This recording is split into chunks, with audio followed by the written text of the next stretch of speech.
Ah, good stuff. Blueberry coffee is good, but you get sick of it. Yeah, E goes to G. Okay, because we're going backwards in a cage goes backwards in pentatonic scale. So E goes to A and then to C. All right, now this is a little tricky. It's pretty much the same thing. Let's look at this E thing a second. All right, the same thing happens with the E box as happens with the C box. The C box, I call them boxes when I'm getting tired. The C box is here.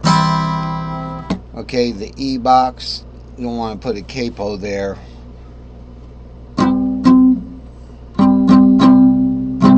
It's derived from the E. And you just take that all the way up to there.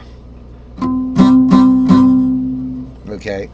The reason why I don't like to capo it is because you're going to want to do the...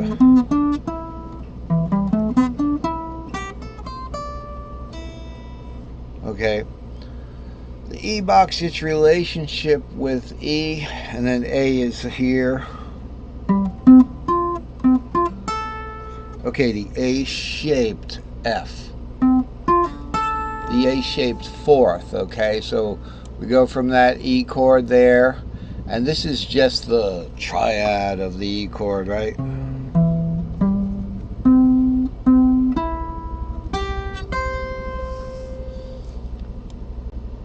Over here, we have the fourth is an A-shaped fourth. So the second inversion is going to be root 4, 6. Now way up there, I think it's going to be these three notes right here.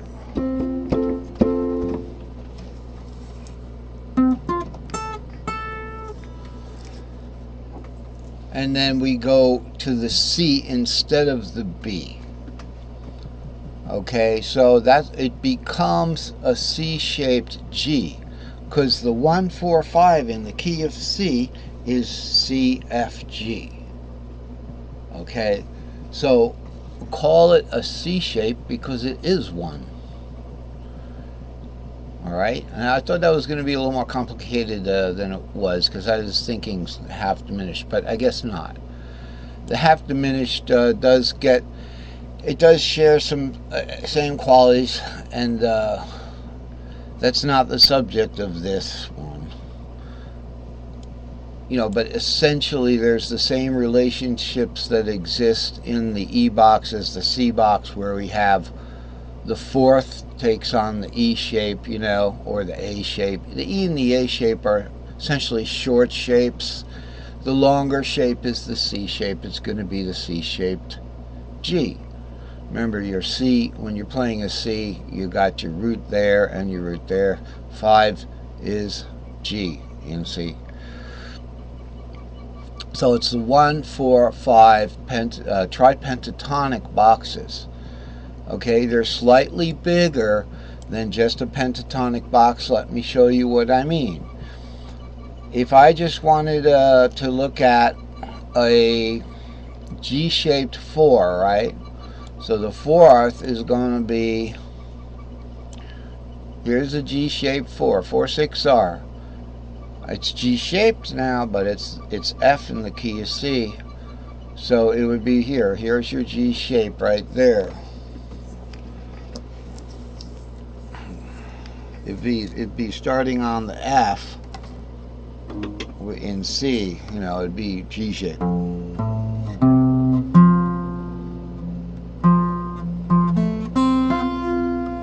G has that little kick at the end, you know.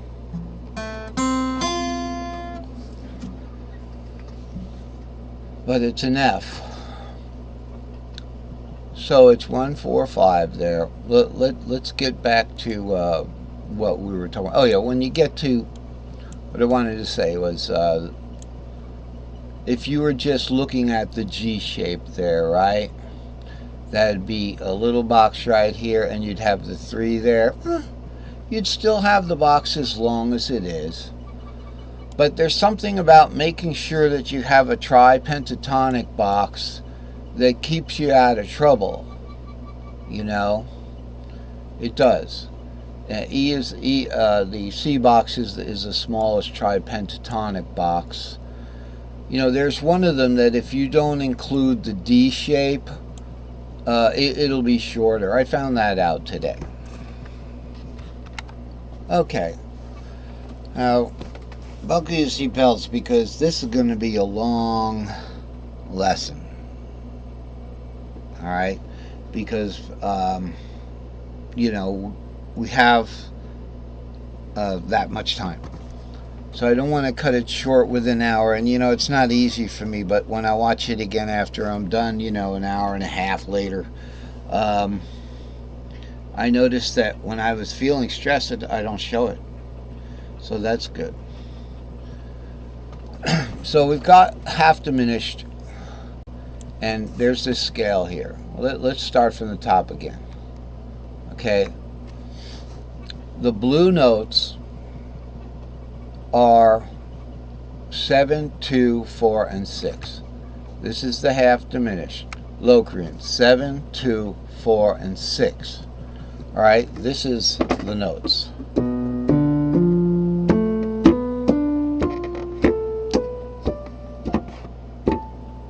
Okay. The Dorian, if you play it and add a 7 to it, then you get this.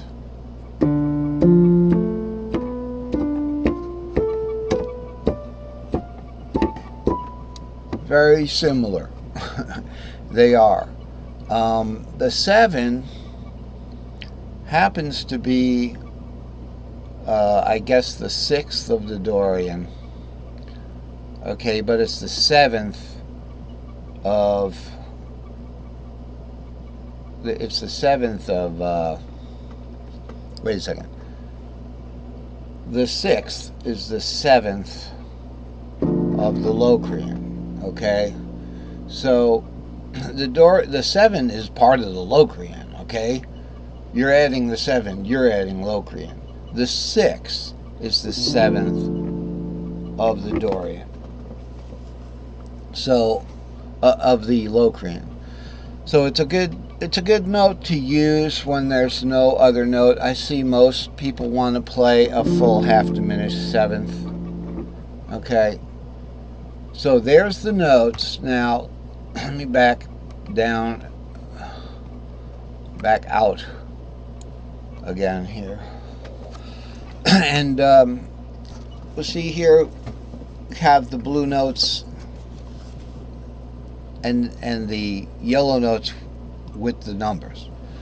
Those yellow notes with the numbers are root, 3, and 5. I don't see any other numbers there. That is the root key.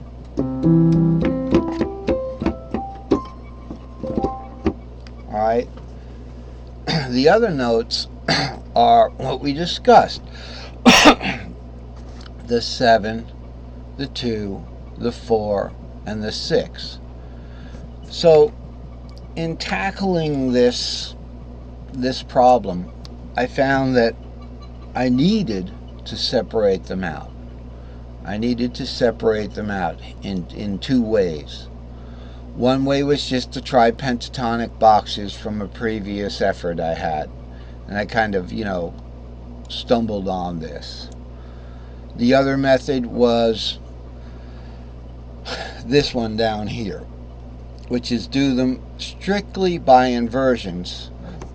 Okay, and you'll notice that in this particular right here, there's only 4 groups here, and it's by inversions, and we've got the 4 chords, so there's 4 inversions.